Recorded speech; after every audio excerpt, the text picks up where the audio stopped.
Yesterday's means chapter 11 उसकी summary क्या थी? समरी यही थी कि आपको पता था कि हमने पढ़ा है कि mister Chips and Ralstons got tight against each other and the news of their fight and the row it spreaded in whole of the surroundings, especially in the college staff and the college students, and most of the staff and the college students showed sympathy and love for Mr. Chips. वो अपनी मोहब्बत show करते हैं chips के लिए, staff भी और surrounding people भी, फॉर विच यहाँ से राल्स्टन को भी पता चल जाता है उसकी अहमियत का, चिप्स की अहमियत का. And no doubt we can say with full guarantee that Chips was an institution over there. वो खुद एक चलता फिरता ब्रुकफील्ड था, because he has seen plenty of changes in that building and in that era of मुख्तलिफ चीज़ों को उसने देखा तब्दील होते हुए. तो खास करके उस दौर की जो रो थी बिटवीन राल्स्टन एंड चिप्स, वो जो है काफी फेमस है. After that completing that chapter, now we are shifting to chapter 12 and that is very much interesting. I hope you must be ready people and attentive to listening to me. Okay, now let me have just a few bits of the share of the screen with you people. अब थोड़ी सी screen में share करता हूँ. Chapter 12 की summary है, उसके बाद आ जाता है हमारे पास इसका जो नेक्स्ट पॉइंट हमने करना है वो आ जाएगा important points of that chapter. उस समरी के भी इंपॉर्टेंट पॉइंट डिस्कस हो जाएंगे कि one by one they are in front of you people shown on the screen. After that exercise of the lesson that is called जो उसके question answers है, and then the last not the least I think there must be the activity of the idiomatic phrases. Daily we people learn it and 10 of the each day. So here we are going to have a healthy start with the summary of the lesson. Hope you must be there and enjoying every bit of the lesson. Coming back to the topic, chapter 12 summary. Goodbye Mr. Chips. The novel we have started already, you people know.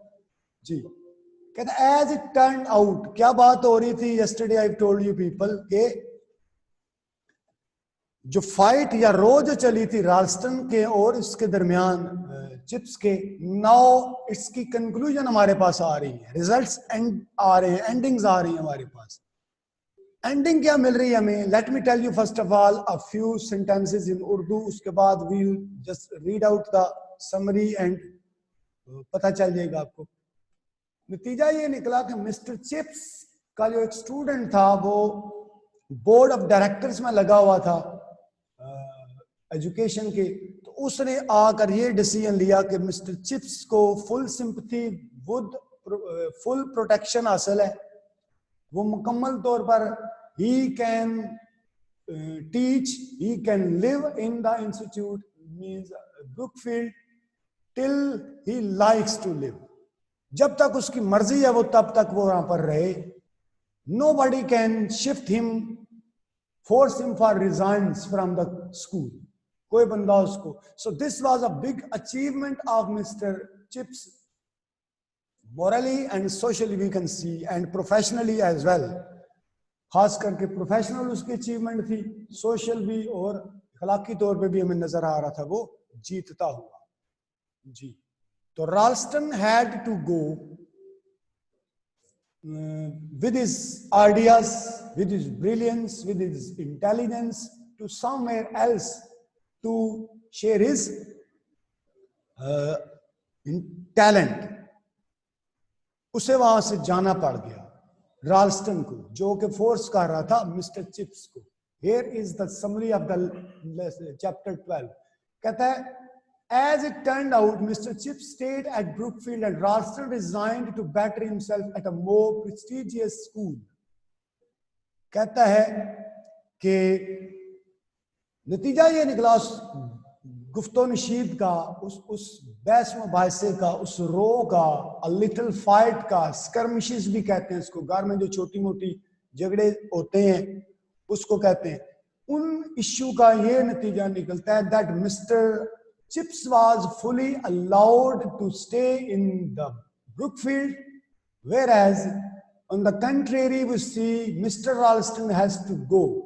Mr. Ralston को जाना पड़ जाता है, but Mr. Ralston was going and leaving the school for his more prestigious and more, you may say, बड़े ही तगड़े mission के लिए वो निकल जाता है कि अपने फ्यूचर को मोर सिक्योर, मोर बेटर करूं, because he was the man of high talent, high spirits.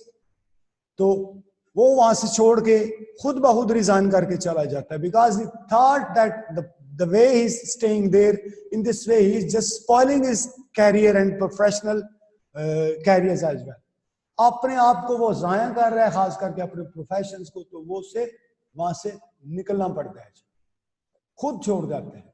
और मिस्टर चिप्स की प्रोफेशनल एक किस्म की जीत हो जाती है जब उसको अपना ही कोई एक स्टूडेंट अपनी दौर का पढ़ा हुआ जो बोर्ड ऑफ डायरेक्टर्स में शामिल होता है, वो उसको आके एक फुल रेस्पेक्ट देता है कि you are allowed to stay and teach in this institute until you like, जब तक आपकी मर्जी आप यहां पर रह सकते हो। होप के यहां तक आपको समझ आ गया। नेक्स्ट कहता replacing Ralston, now the seat of the head was absolutely empty, vacant, there was now the need of the new head of the Brookfield. अब नया हेड जो यहां पर आएगा वो आएगा mister Chatteris. Replacing Ralston was an even younger man name Chatteris. Ralston से भी यंग एक बंदा वहां पर आके एज अ हेड के तौर पे ब्रुकफील्ड के काम करता है, and he was Chatteris. Replacing Ralston, आपको ये याद रहना चाहिए कि who was the successor of Ralston? Chatteris was a bright, friendly, sympathetic young man. He was all the time loving, all the time caring, very sympathetic and bright, friendly, intelligent and full of the high potential and spirits. वो भरपूर था जज्बों से, environment को समझता था, how to live ऐसे institute में जिस तरह जहां पर बहुत ज्यादा जो क्या कहते हैं कि ओल्ड एज के टीचर्स हों, उनके साथ बिहेव करना किस तरह है, ये सारी चीजें उसको पता था। He was more mature than his age. चैटरीज अपनी उम्र से ज्यादा समझदार था। So such type of the persons we call them pre-conscious child, pre-conscious person. ऐसे लोगों को हम क्या कहते होते हैं कि pre-conscious child होते हैं जी। चैटरीज जो था, ये सारा ये उसके फीचर्स हैं। अगर आपसे कोई क्वेश्चन पूछ लेता है कि how was mister Chatteris as a head and as a person, तो ये पूरे का पूरा आंसर उसका दिया हुआ है। Following about with bronchitis that made him miss most of the winter semester. होता क्या कि गले के अंदर उसके मिस्टर चिप्स के वर्म आ जाते हैं। Because of that very issue mister Chips has to stay at home even the whole winter semester. Tenure of the semester, सारा का सारा विंटर जो है उसको घर में रहना पड़ता है। नाउ ही वाज एट 65, उम्र उसकी क्या हो चुकी थी, अब 65 साल हो चुकी थी। Now Chips has to take decision, and that decision was very powerful, very effective for the institute. Now let us study the decision Chips made at his 65 when he was fell ill. Chips decided it is time to retire. यहां पर Chips decide कर लेता है कि better for myself is just to quit teaching any more, because he was unable to continue. उसका गला खराब था, इश्यू थे इसके साथ, कुछ सोजन हो चुकी थी इसके वर्म के अंदर। It is time to retire. He loved Brookfield and the students and staff and he would always be part of them. उसे इदारे से, तुलबा से, उसके बाद अपना जितना भी स्टाफ था, अपना स्कूल जो था, उससे मोहब्बत थी। And he wanted to stay there even after his retirement. वो चाहता था अपने रिटायरमेंट के बाद भी उनके साथ ही रहे, because he had got no child, उसका कोई बच्चा औलाद नहीं थी. His wife was in very youth has died unfortunately, उसकी वाइफ की डेथ हो चुकी हुई थी. He was living all alone. He would be right across the street and would be able to stop by whenever he wanted. वो चाहता था कि बिल्डिंग जो है ब्रुकफील्ड, उसके बिल्कुल अपोजिट जाके वो कोई मकान देखे, रिहाइश देखे, जहां पर रेजिडेंस देखे, जहां पर he must be aware of the activities of the Brookfield and the students and what the staffs are doing, what the new staff is coming, कौन जा रहा है कौन आ रहा है, इदारे की हर चीज से उसको क्या हो, वो बाखबर रहे. ये उसकी विश थी. At the end of the summer term, Chips was given a farewell. गर्मियों का जब टेन्योर खत्म होता है, सेमेस्टर खत्म होता है, he was given a farewell, and we have already studied that his farewell was very much highlighted, and it is again one more chapter to be studied. Mister chips की जो farewell थी, उसको इस lesson के अंदर और coming lessons के अंदर और एग्जामिनेशनल पॉइंट ऑफ व्यू से this is known very much important, because mister Chips delivered a speech on his farewell activity. That speech was full of the new built jokes and in a very comic way. उसने जो भी speech deliver की थी वहां पर अपने and के tenure पे क्या करता है, वो समर के उसे फेयरवेल दी जाती है. फेयरवेल की पार्टी के ऊपर वो स्पीच देता है. दैट वाज हिस्टोरिकल वन, उसे याद रखा जाता है.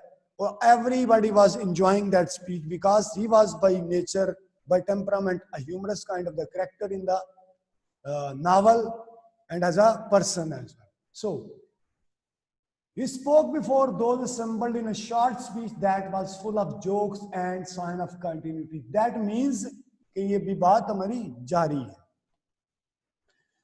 फेयरवेल के ऊपर जब वो स्पीच करता है तो वो speech new jokes, new experiences के साथ भरी हुई होती है, which he shares with his students and teaching faculty, teaching staffs there. तो यहां तक हमने चैप्टर 12 की समरी पढ़ ली है. If you people facing any issue, any disturbance, you must let us know. Panelist over there, they must sort out your issue. वो इसको लाजमी हल करेंगे जो भी आपका कोई प्रॉब्लम होगा. यहां तक अगर आपको कोई समझ नहीं आई चीज तो आप पूछ सकते हैं. जी स्टूडेंट्स,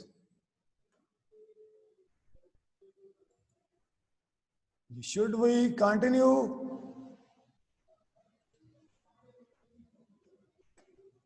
आगे जारी करें जी हम.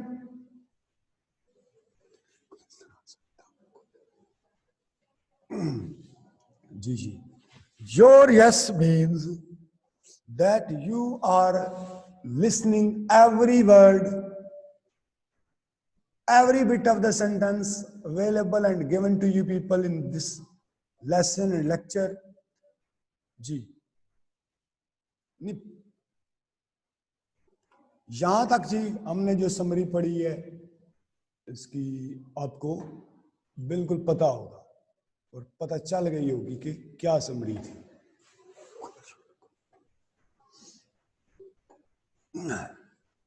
Now we are shifting to the next slide.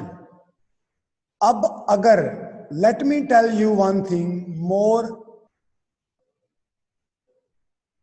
जी, अच्छा, जो students unfortunately got late, joined late, they have one more chance for learning the summary. उनके पास एक और चांस भी है समरी को सीखने का, लिसन करने का. अब हम इस चैप्टर के मेन पॉइंट्स को डिस्कस कर रहे हैं. इस चैप्टर के इंपॉर्टेंट पॉइंट्स को अगली स्लाइड हमारी जो है वो डिस्कस जब होगी तो फिर कोई भी कसर रह नहीं जाएगी बाकी आपको कि ये समझ ना आए. एक तो हमने समरी डिस्कस की, फिर हम इस चैप्टर के इंपॉर्टेंट क्वेश्चन डिस्कस कर रहे हैं. सो any student who got late and joined us late, he has now the full chance to get the meanings which we have completed already. जो मुकम्मल कर चुके हैं दोबारा सुन सकता है. दोबारा सुन सकते का मतलब है दूसरी स्लाइड के अंदर इसके इंपॉर्टेंट पॉइंट्स हम डिस्कस कर रहे हैं. Mister Ralston had to leave the school for better future. एक चीज हमने ये सीखी, ये जब आप पढ़ेंगे तो आपको पता चल जाएगा कि ये एग्जामिनेशन पॉइंट ऑफ व्यू से भी ये चीजें इंपॉर्टेंट है. ये वाला जो पोर्शन होता है इसका इंपॉर्टेंट पॉइंट्स इस लेसन के. मिस्टर राल्स्टन को जाना पड़ा वहां से. Told you in the summary के मिस्टर चिप्स का एक स्टूडेंट था वहां पर जो बोर्ड ऑफ डायरेक्टर्स ने जिसे सेंड किया, और उसने after making an thorough analysis, thorough conclusion करने के बाद he gives the finalization, final decision that Chips has to stay and Ralston will move to next way. ये next आ जाता है. Chatris was a successor of Ralston. The next head of the Brookfield was Chatris, young fellow, friendly, very sympathetic, caring, all the time learning with the staff and the students, was very much intelligent, or more young than Ralston as well. Ji. Chips fell ill, ये felt लिखा हुआ fell होना चाहिए. Fell ill in 1913 and couldn't come to school whole winter. अगला point हमने इसके अंदर discuss किया था चैप्टर समरी के अंदर के चिप्स जो है 1913 के अंदर क्या हो जाता है, वो बीमार हो जाता है. was unable just to come in the winter. वो विंटर पूरा ज्वाइन नहीं कर सकता, आ नहीं सकता स्कूल के अंदर. ये पॉइंट डिस्कस हुआ. The very next one, he announced retirement in 1913. This must be remembered by you. This must be learned by you people because such type of the questions are asked in the examinations. कि chips retired कब हुआ, उसकी as उस वक्त कितनी थी, ये आपको पता होना चाहिए. He was at 65 and he announced his retirement in 1913 and was given farewell. इदारे ने उसको एक बहुत हैंडसम किस्म की फेयरवेल पार्टी दी, और उसने 1913 जब उसकी एज 65 साल की हुई तो उसने अनाउंसमेंट कर दी कि मैं रिटायरमेंट लेना चाहता हूं. ये समर सीजन था जी. Our fifth point, Chips delivered a farewell speech and it was full of jokes. जो बहुत ज्यादा इंपॉर्टेंट है, दूसरा इसके चैप्टर के अंदर चिप्स की स्पीच है, वो बड़ी जोक्स उसके अंदर है अवेलेबल. स्टूडेंट्स ने और टीचिंग फैकल्टी ने सब ने एंजॉय किया उसकी स्पीच को. ये सारी की सारी उसकी एक्टिविटी थी जी. एक one more character we are going to introduce in this chapter, that is called the character of a lady character. That is her name is missus Brool. BROOL, Brool. Missus Brool जो थी वो टक shop की honour थी, वहां को look after करती थी ब्रुकफील्ड स्कूल की. And after that she got a legacy. उसका जो जो फादर है वो छोड़ के चला गया था, मैटरनल ग्रैंडफादर ऑस्ट्रेलिया के अंदर, तो वो छोड़ के वहां से चली जाती है, ऑस्ट्रेलिया में चली जाती है. ये एक मेन कैरेक्टर और जो इसके अंदर इंट्रोड्यूस हुआ है, which we did not mention in the novel, क्योंकि उसके बारे में थोड़ा सा आगे डिस्कस होगा. तो मिसेस ब्रूल जो है वो मेन कैरेक्टर है इसके अंदर. मेन क्या कह सकते हैं, एक और कैरेक्टर है वो यहाँ पर हम देखते हैं. जब ऑस्ट्रेलिया चली जाती है टक शॉप उसको छोड़ के ब्रुकफील्ड जी. होप के यहां तक आपको सब समझ आ गया होगा. इंपॉर्टेंट पॉइंट्स में हमने डिस्कस कर लिए जी. तो अब आ जाते हैं to the activity of the questions answers. Question answer की एक्टिविटीज के ऊपर आ जाते हैं जी. तीसरी स्लाइड हमारे पास आपके लिए ओपन हो रही है. That is the exercise slide which is known as the questions or the question answers. The very first question is, when and why did Ralston leave Brookfield?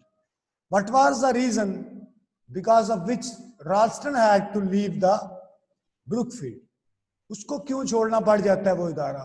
No doubt morally he was and professionally he was got defeated by Chips, and he was unable to continue anymore because अब वो अखलाकी तौर पे जंग हार चुका था, because he was forcing Mr. Chips just to leave and get retirement, but he was unable just to make Chips get retired.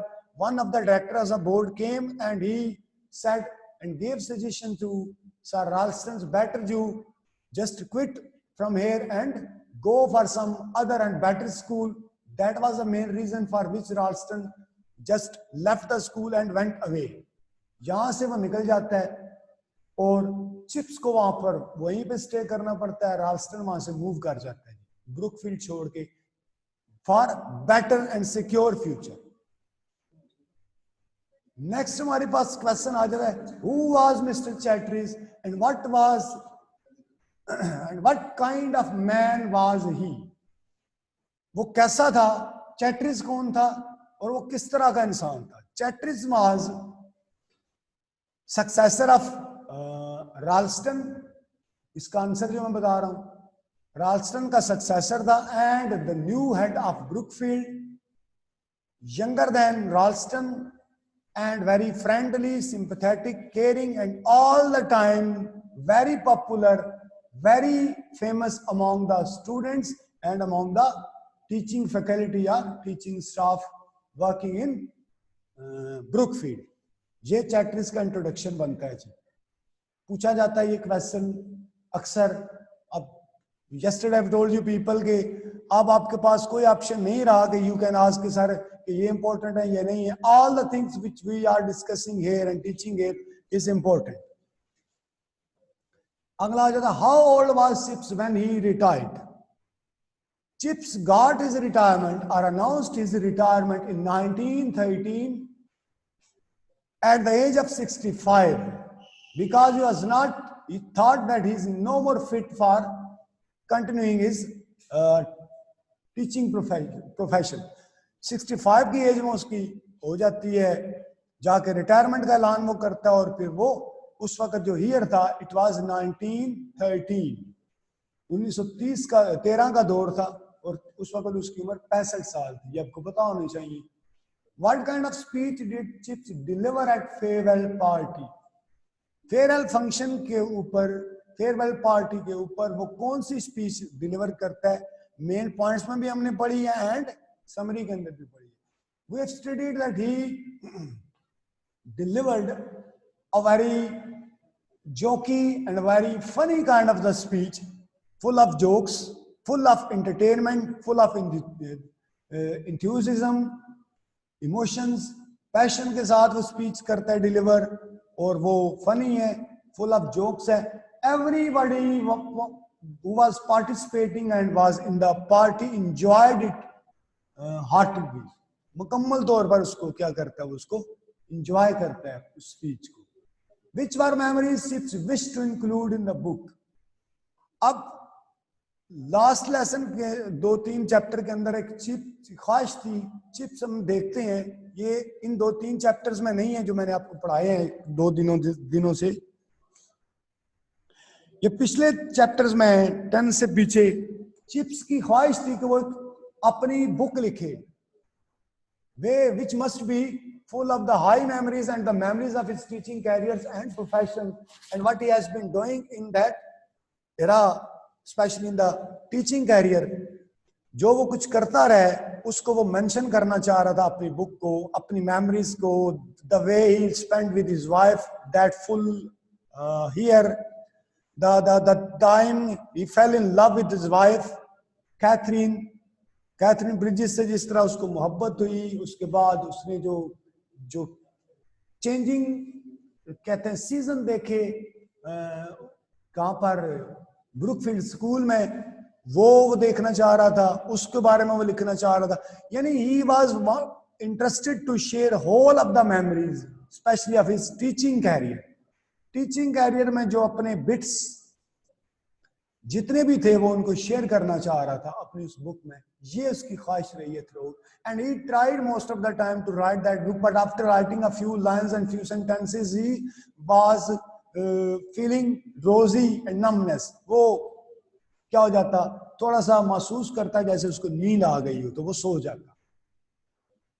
Last सबसे मैंने इंट्रोड्यूस करवाया आप लोगों को एक new character missus Brool. Who was missus Brool? She was a tuck shop owner in the Brookfield. She was conducting tuck shop की जितनी भी एक्टिविटीज थी रिगार्डिंग स्टूडेंट्स, वो वहां पर वो जॉब परफॉर्म कर रही थी. But we also learn one thing more in that chapter. Short सा इसका इंट्रोडक्शन है कि उसकी लेगेसी कोई उसका कोई निकल आता है, उसके बाप का, इसका नाना का या कोई दादा का, क्या कहते हैं, ऑस्ट्रेलिया के अंदर कोई उसकी कोई जायदाद छोड़ के चला जाता है. She moves to Australia because she was no having enough to live and continue her livings. What were the activities of Chips after retirement? Chips जब रिटायरमेंट ले ली चिप्स की तो क्या एक्टिविटीज थी? एक्टिविटीज उसकी ये थी कि he paid a few times with living the books. वो स्पाइंग के ऊपर जासूसी नावल वगैरह पढ़ता, डिटेक्टिव किस्म के नावल पढ़ लेता, हिस्ट्री के ऊपर थोड़ा सा पढ़ता, या सो जाता. मैक्सिमम वो टाइम सो के अपना गुजारता होता था. या some time by passing Brookfield schools lanes. School land जो ब्रुकफील्ड है उसकी गलियों के, उसके सड़कों के आगे पीछे से वो गुजर जाता. तो that was his whole activity and after retirement. और द न्यू स्टूडेंट्स जो भी आते ब्रुकफील्ड के अंदर, he gave them full entertainment, providing them coffee, teas, ice creams and other things. या नया कोई भी चैप्टर नया कोई भी टीचिंग स्टाफ आता तो उसको वो थोड़ा सा गाइड कर देता. Some time he was habitual to visit Brookfield. वो बाज़ औक़ात ब्रुकफील्ड स्कूल में भी आ जाता. स्कूल में अगर कोई जरूरत होती हेल्पिंग हैंड देने की तो वो भी करता. What did chips say to the third कोले? ये हमारे पास करैक्टर हैं जी, 3 करैक्टर हैं. एक ही बंदे का नाम है. फर्स्ट कोले, सेकंड कोले एंड थर्ड कोले. जब चिप्स ने ब्रुकफील्ड को ज्वाइन किया था, वैदर बाय था उस वक्त हेड मास्टर. तो वैदर बाय ने उसको कहा था, हमने शुरू के चैप्टर में ये बात पढ़ी है, मैं थोड़ा सा आपको रिमाइंड करवाना चाह रहा हूं कि क्लास में जाओ तो तुम रवैया सख्त रखना. 500 स्टूडेंट्स का एक हॉल था जिसको उसने अटेंड करना था. उसका एक कोले नाम का एक स्टूडेंट था, फर्स्ट कोले जिसको कहते हैं. उसने क्या किया कि डेस्क जो है उसका ढक्कन जो होता है ऊपर वाला वो उठा के गिराया. तो मिस्टर चिप्स ने उसको क्या कहा, उसको पनिशमेंट दी कि वो लाइंस, 100 लाइंस लिख कर लेकर आए. और उसको दूसरी पनिशमेंट ये दी कि उसका मजाक उड़ाना शुरू कर दिया. जब चिप्स ने अपनी स्पीच फेयरवेल की डिलीवर की तो चिप्स मेंशन्ड दैट थर्ड कोले is the stupidest of the all the college. यानी फर्स्ट कोले जो था ये उसका पोता था, अभी जो थर्ड कोले है वो, उसको भी पनिशमेंट दी गई. सेकंड कोले जो उसका फादर भी चिप्स के पास पढ़ता रहा एंड थर्ड कोले भी उसके पास पढ़ता रहा. वो कहता है कि मिस्टर कोले belongs to the idiot families, the stupidest family of the college. ये उस खानदान से तल्लक रखता है जो सारे के सारे स्टूपिड है. और ये फिर एक जोक मशहूर हो जाता है वहां पर. तो ये थी जी हमारी एक्सरसाइज चैप्टर 12 की. Now we are moving to the another section of the lecture and the activity we daily do, that is called idiomatic phrases section. And this is our last but not least and the 4th slide we are going to complete this way जी. आज हम पढ़ रहे हैं जी 121 से 130 तक, 121 to 130 idiomatic phrases. तो पहली phrase हमारे सामने आ रही है, a fairy tale. बच्चों वाली कहानी वाली कोई किताब जो होती है, फेरी टेल, ठीक है. Fall be become prey to. Fall prey to भी कहते हैं इसको, PREY. प्रे का मतलब शिकार हो जाना. फॉल प्रे टू या बिकम प्रे टू या बी प्रे टू किसी चीज का. He became the prey of the flattery of his friend and was cheated. वो अपने दोस्त की, मैं सेंटेंस मैंने खुद जिस तरह बनाया आपको बता रहा हूं, तो अपने दोस्त की खुशामंद का शिकार हुआ और उसके दोस्त ने उसे धोखा दे दिया. फॉल फ्लैट, बेसूद, ऐसी नसीहत करना, ऐसा काम करना जिसका कोई फायदा ना हो. इसका छोटा सा सेंटेंस हम बना सकते हैं, all of my advices, all of my piece of advices fell flat to him, सारी की सारी मेरी नसीहतें जो थी क्या हुई, बेकार साबित हुई, नाकाम साबित हुई. far and near next, और far and wide, near and far, दूर नजदीक हर तरफ से.